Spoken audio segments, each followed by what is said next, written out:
schools. Now first, I'd like you to meet Eileen Lowe from Philadelphia, U.S.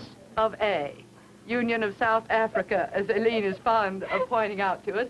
And Philadelphia is a village very near Cape Town. Eileen is a debater in her school. She's on the student council. And she speaks English as well as Afrikaans, absolutely bilingual, I should think. Have you always been so bilingual? Oh, no, Mrs. Waller. When I first came to America, my first 2 speeches, I was grabbing for words, and everybody in the audience was helping me. But now I've started dreaming in English, and I started thinking. Yes, and that's helping me a very big lot. Now, look, this lovely bonnet is going to cut off your face when you turn around to talk to us, so why don't you take it off? Can I take you? it off? Yes, oh, sure I'll be so pleased with that. I feel like a horse with blinkers when I wear this bonnet. Here is Wentworth B. Ufwati Kojo from Accra in the Gold Coast. Wentworth started school when he was 3, and they told him he was too young. He had to go home, so he didn't get to start again until he was 4. He's been going to school ever since. He's 16 years old now. Will be 17 day after tomorrow. Wentworth's mother founded the Girl Guides in the Gold Coast. His father is a police inspector, and like most civil servants, gets transferred a lot. Every 2 years, Wentworth says, and so he's seen most of his country as his father's been being transferred from one place to the other. He told me that just before he came to this country, his father started calling him Wentworth. He'd been Kitty since the day he was born to his family. His father wanted him to know who was calling him, so he started calling him Wentworth, but we don't do it either. He's Kitty to us just like he is to his family, so you'll hear no Wentworth. The third student is Dick John from Australia. Dick likes rowing and tennis, debating. He's a prefect of his school, a very good student, and very interested in agriculture because his father owns quite a large sheep farm. Now, how about this question? You've been in our high schools for 6 or 7 weeks. There's one thing about America you do know, it's our high schools. Are they as good as your high schools, Dick? Well, I think my education has been better up to this moment. How about you, Eileen? Some cases worse, I think. How about you, Kitty? I think the average American student is educated more than the average student in the Gold Coast. This is because although the standard of education in our high schools are higher than those in the United States, we have only a few high schools, and not many people have a chance to go to high school anyway. Dick, why do you say your education up to now has been better than the Americans you've been meeting here of your age? Well, in the first place, we don't have quite so many to educate, not nearly so many for that matter. Secondly, I think that our teachers are really of a higher standard than they are in the United States. Can you explain that? Well, they are paid better. I think that they are paid much better, in fact, than in the U.S. And one thing that has struck me since I've been here very much and has made quite an impression on me, which we don't have at home, I personally don't agree with them, is the objective test, which you have in the U.S. I've brought some samples along here that you might be interested in. This paper that I have here is an objective test on Macbeth. By that you mean true, false, or multiple choice questions? Quite a variety, true, false, and multiple choice, all sorts, in fact. For example, one question here, a true, false question. Marlowe wrote Macbeth. Marlowe wrote Macbeth, true or false? Another question in this little series is that Macbeth is pervaded with joy and happiness, true or false? And also many other multiple choice questions. Is the whole test on Macbeth? The whole test is on Macbeth.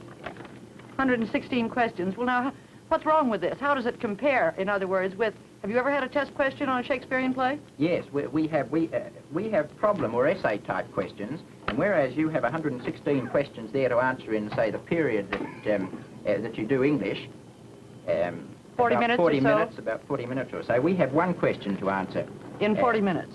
In 40 minutes, yes. Well, have you got one there on a Shakespearean play that would give an example? Yes, I'll take an example from one of our question papers, English paper. This one is on Othello, incidentally. It is Othello, in your opinion, a tragic hero or a pathetic simpleton? And I think that you can get much more out of that than you can out of those 116 short questions, such as Marlowe wrote Shakespeare, wrote Macbeth, as you were, true Those or are false. interesting, Dick. You got any other examples of test questions? Yes, I have, just to prove my point. I hope it will prove my point anyhow on this. For example, one in the Industrial History and Economics paper. This is on the mercantile system in England. The mercantile system aimed at national security and economic nationalism. Outline the development of this system within England itself. That's a high school? That's a high school question. Yes. Another one that you may be interested on the history paper. I know some of you have been doing Edmund Burke in your classrooms.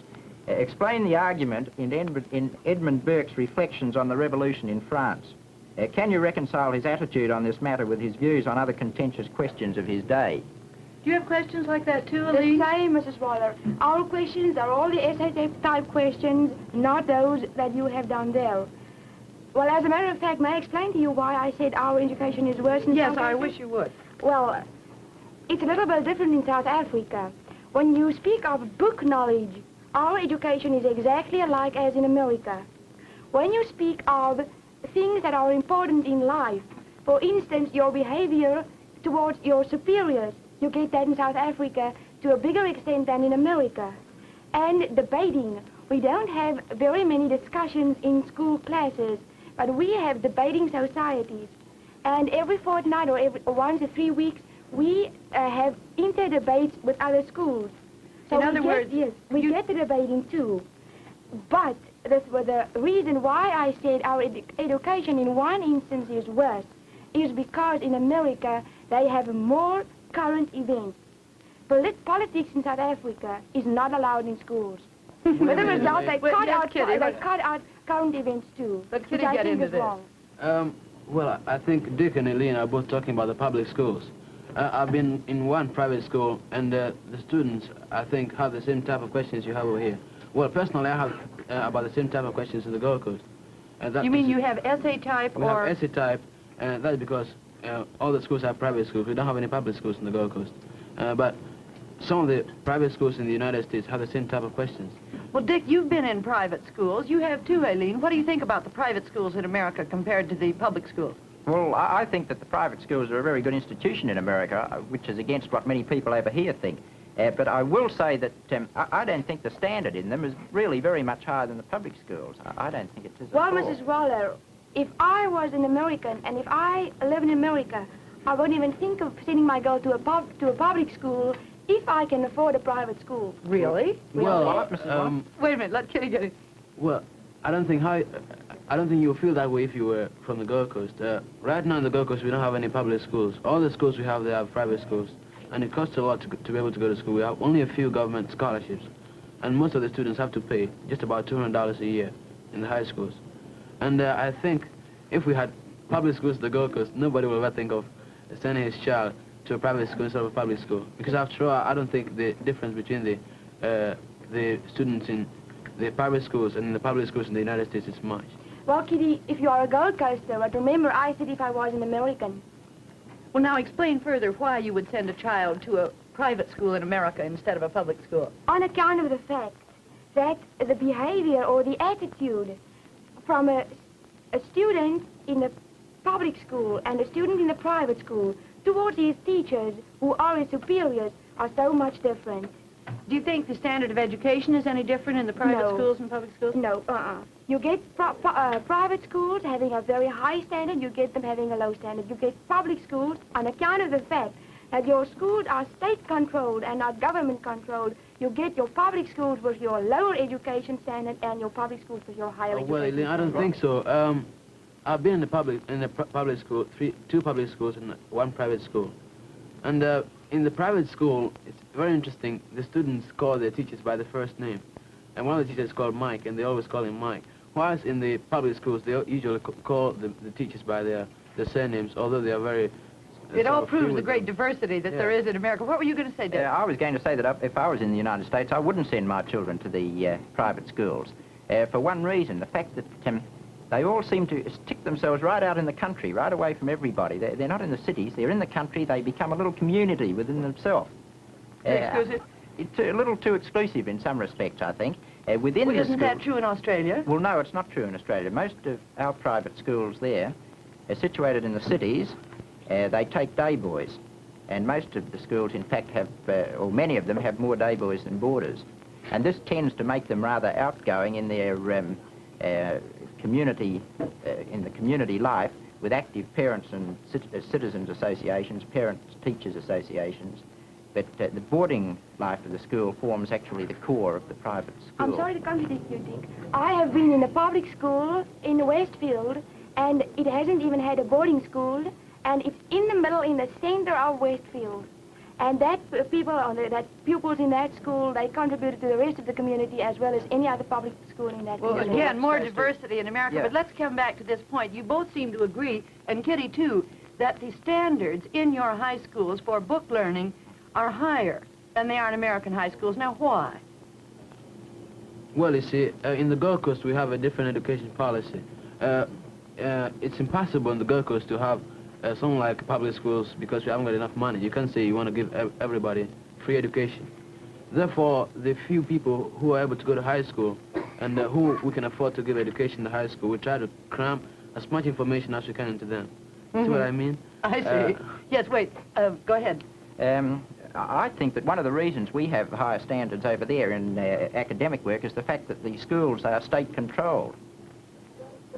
You have higher academic standards because schools are state-controlled? State-controlled, yes. Now explain that one. Well, we have a very big public examination at the end of the high school year. Well, don't you think excuse me, but don't you think it's a good thing in America that schools are not state-controlled? No, I don't think it's a good thing at all. Why not? Well, I think that you have inequality of opportunity in America through the fact that they are not state-controlled. Wait a minute. That we have inequality of opportunity have in American education. Yes, you have inequality of opportunity. Yeah, I agree with Dick on this point. You find that in some of the communities, some of the rich communities, the school have much more opportunities than in some of the poorer communities. For example, there's one school in Leonia and there's another school in perhaps Hastings. And these schools are both public schools, but they're not at all the same. In one of the schools, you have, you can call from the headmaster's office to the classrooms by using a telephone. In the other schools, you can, and in other schools, you don't have as much science equipment as you have in the other schools. I think I begin to see your point, although it sort of set me back on my heels when you said we don't have equality of opportunity because they're community controlled. I think what you mean is that since there isn't a national standard, one school with less money in its community pays its teachers less. But of course, you know why we do that. We don't want state control. And as a matter of fact, Dick, when I was reading this test paper of yours, I found a question that proves my point. Why we don't want state control in the United States. Now, maybe this is being unfair to you, but I'm just taking the test question you gave me. It says, one of the problems today is the extent to which central government should control the economic system. Discuss three main defects of an unplanned economy and show why the Australian government has taken an increasingly important part in controlling economic activities. I'd say that was a question weighted in terms of state control. Why didn't they say, explain the defects and the advantages of state control? Well, first of all, to answer that, I'll have to say that in our schools, both sides of the question is taught. There is no set pattern that the three main defects of an unplanned economy will be taught. Both sides of the question are taught. In fact, our economics teacher was very biased, a very fixed conservative, almost to the point of being a reactionary. Possibly this question might be loaded. I might mention that it's not set by the state, by anyone in the government, but by a professor in the university. And, of course, he might have his own views and has loaded it in that way. But anyhow, I don't think that you have... I don't think that you're free to express yourself in your school, so how can you talk to me about that being a loaded question? You're throwing him fast, boy. I agree with Dick about this. In some of the schools some of the students have raised the subject of communism. And most of the teachers try as much as possible not to get the students to be interested in this subject. Well, from my point of view, I think that before you can fight against anything, you must be able to understand and analyze it. Before, let's assume you're a boxer. Before you go into a ring and try to fight somebody, you must have a fair idea of what his weight is like, what he fights like. And before I think you can fight communism efficiently, you must be able to analyze it and to be able to understand what the real threat is. And I think the United States will do very good to let the students understand what communism really is and what the threat is, so that they will be able to fight it efficiently. Yes, Dick. I have talked. You're next. I have talked to delegates myself, who have stated that whenever they have broached the subject of communism or political subjects in their classrooms, that the teachers have switched the subject in a most amazing fashion, in an almost a way that they're frightened to talk about that subject. Have you found that, Elise? Well, not to the same extent as Dick has found it, but I want to say something on politics in schools too. What I want to say is I've spoken to quite a few American students, and I've asked them what they think about letting politics in American schools. And they quite frankly told me that after leaving school, they always think the way their teacher thinks. She, although not stating it, although not saying it in that word, she sort of leads them in a certain way. And when they leave school, they have that viewpoint and that way of thinking about politics, whether Democratic or Republican. Well, that is they not have fair, that feeling. Well, again, there's a great diversity in America. What were you going to say? I was just going to say that I know one teacher in the high school that I have been in who was a staunch Republican, very staunch Republican. But she was willing to let the students discuss the other points of view, the Democratic point of view, the Republican point of view, and she would quite often take the opposite, the opposing case, just to invite discussion, and invite research on that subject so they could get the better of that teacher. I'd like to know this from you, too. I'm sorry to hurry you along, but I do want to find out from you whether the high schools you've been in, whether the students have known anything or quite a lot about your own country. Ms. Waller, it's amazing how the United States students know very little about the rest of the world, especially Africa, Australia, and Latin America. Really? Well, no, I think because right now in the world struggles, as you call them, Africa, Australia, and Latin America have been let out of the entire picture of the world. Is that true, do you think, Dick? It's true. Well, I think so. And I think it's very important for the United States students to learn about Africa, and not only the United States students, but English students and, well, all the But, students Kitty, in the there's world. so much to learn. The world is such a big place, you don't have time, and the things an American student would say that are vitally important to him are Europe, studying about Europe and studying about Asia. Why should he learn about Wait a Africa? minute, Miss Waller. Africa is as important as Asia is now in the world struggle. You find that now in Africa there are many changes, many dynamic changes that are going very fast. The Gold Coast is expected to be independent in only about 5 months' time. The Gold Coast will be independent in about 5 months' time. And very fast changes going on. And I have a feeling, I believe very strongly that the entire history of the world is going to be changed by this changes that are going on in Africa right now. Would you say that in the Gold Coast the Africans are advancing faster, say, than the Africans in the Union of South Africa? Yeah, I should think so. I should think that the Africans in the Gold Coast are advancing a little bit faster than they are doing in South Africa. Kitty, you said a little time ago, in the Gold Coast you don't have free education. Yeah, you we don't must have pay free for your education. In South Africa, the Africans have right throughout free education. Right, free education. But I think that for a country to be independent and fend for itself in the world now is more important than free education. But how can they do it without money, Kitty? Without having the right money? Without having the opportunity of educating the people, because they must draw themselves back to private education. Well, the state can't even give the right education. now in the Gold Coast we have about 60% of the people who are educated. Therefore, you can't really say that nearly all the people are illiterate. That's out of the question. But I believe that if the Gold Coast were a republic or perhaps something like a dominion, it will have a more fair play in its trade with the United States perhaps or with England. Right now, the gold mines and the diamond mines in the Gold Coast, really, I think everything in the Gold Coast except the cocoa farms are being owned by British merchants and British people. And they have to export all these things to England. And all we get out of the gold and diamonds in the Gold Coast right now is the export duty. That's all. But, Kitty, will that situation change when you become independent? Yeah, I think so. Will you throw out those people owning the mines in 5 months' time and take all over state control? We don't have to throw them out, but when... But what are you going to do with them if you take away the mines and put it under state control? Well, in the first place, you have to bear in mind that there are not many white settlers in the Gold Coast as there are in South Africa. But the white people in the Gold Coast do not settle. They all go away after working.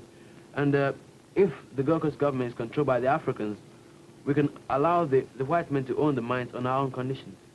Would you say, Kitty, that you're getting your freedom quicker because the white man didn't stay in your country? He just came and left very quickly, whereas in the Gold Coast, the white man, in Union of South Africa, the white man came and stayed? I think that is one of the factors, which is promoting the fact that we're going to be independent in a few months' time. The other factor is that perhaps we've got quite a lot of people who are able enough to lead the country in the struggle for independence. Kitty, would you say that the British have done a good job in the Gold Coast? Well, I can't argue that the British have not done a good job, but I certainly have some arguments against what they've done in the Gold Coast. For example, some time back, just about 5 years ago, 3 years ago, the British tried deliberately to keep some of the people in the Gold Coast uneducated, so we won't have leaders. How did they do that? Well, for example, students who wanted to go abroad to the United States or to England to learn, they had the consent of the colonial office, but the colonial office sent a confidential note to the police so that these students were not issued with a passport. And without a passport, they couldn't leave the country. Therefore, the colonial office was really hindering these students from going abroad, but the students didn't know about it. They thought it was the business of the police. And that's what I mean by the fact that the English have deliberately tried to keep some of the Africans uneducated, so we won't have leaders. What's the relevance, would you say, on the total picture in Africa of the situation in the Union of South Africa today? Well, right now, the situation in the Union of South Africa is that the government is trying to separate the Africans from the whites. Well, personally, I don't think the Africans like to be separated from the whites. Elaine might disagree with me on this point, but... We ought to give you a chance to explain to us what's happening in the Union of South Africa today. Well, if you want to understand what is happening down there, you must have a background. And I'll just try to give it very briefly to you. You must bear in mind, South Africa, we have a population of 8.5 million natives and 2.5 million white people. We have built a nation down there in South Africa, and we are not going to commit suicide. Neither do we want to commit suicide in relation with the black people. We want in South Africa 2 different nations. We don't want an intermixture when you're neither the one nor the other, because the black people in South Africa don't want it, and the white people don't want it themselves either. Therefore, both of us want 2 different nations, living in peace in one country, in one community. Now, wait a minute. Then why are you enforcing these regulations if the black people don't want to mix with the white people? But now you must remember, Dick, it's not all the black people. There are those surface or those few that want to mix. And there are the few of the white people that want to mix too, but you must look to majority. Yes, well, if you look to the majority, then you won't need to keep them apart. If it's such a small minority, they're not Yes, going to but we don't want a certain intermixture, you see? We want a clear line. Why have a certain kind of people, and then you have 3 different groups of people? We have 3 already now. We don't want more. Eileen, you have some people who want to mix. Why don't you want to allow them to mix? Since I understand South Africa is a democracy, and you allow anybody to do what he wants, except that his freedom doesn't interfere with somebody else's. Well, suppose an African wants to marry a white girl. What do you do about that? I suppose you don't allow it. No, it's not. Why not? Because if we start allowing intermarriage, we will have a nation, or some part of a nation being white, some part of a nation being black, some part of a nation being another color, and it'll be all one big intermixture of races. We don't want that. Then you are frightened. That's why you're enforcing these regulations. No, we're not frightened. Yes, but you're frightened that the white race is going to be slowly eliminated by the intermixture of the 2. No, it's not a case of being frightened, Dick. It's just a case of being a fact. Okay. It's not frightened. It's just but it's not a fact yet. It isn't a fact. It's a fact of the future. Eileen? If that is going to allow it may be a fact of the future, but you're proving that you're frightened of the fact that is going to come, of that fact that is going to come. Of course, it is a fact that is going to you're come. Frightened. That is why you're enforcing these regulations. But, Kitty, Dick, it's not a case of enforcing them. It's a case of having been like that all the time. Eileen, I have a feeling that you're enforcing these things. There are some South Africans who want it. There's some whites who want it and some Africans who want it. And I think you're forcing this thing not primarily because both the Africans and the whites don't like it, but because you're afraid of what's going to happen in the future. Kitty, but you must look at the majority of people. And the majority of the people are afraid of what is going to happen in the future, right? The majority of white people as well as the majority of black people. Are afraid of because both races are going to go under. you see. Then the majority of the black people are quite willing and quite ready to accept these enforcements. Oh, quite willing. There's not even a matter with them. I see. It's just a little handful of black people. And to tell you the truth, And it's Dick, just- that is mainly the people working on the mines in Johannesburg. And 90,000 of those natives working on the mines come from other parts of South Africa. And it's it's just- not even Africans It's just, themselves in South Africa. it's just this small minority who force their way into trains and Yes, carry on this just a huge, these very, huge very small demonstrations minority. and, I'm sorry to interrupt. You have raised some questions, certainly, that we can't answer, but our time is over, and we can continue this. I'm sorry, it went Oh, too quickly, didn't it? And there was oh, much I know you didn't want to say. Next week, we'll be back at the same time.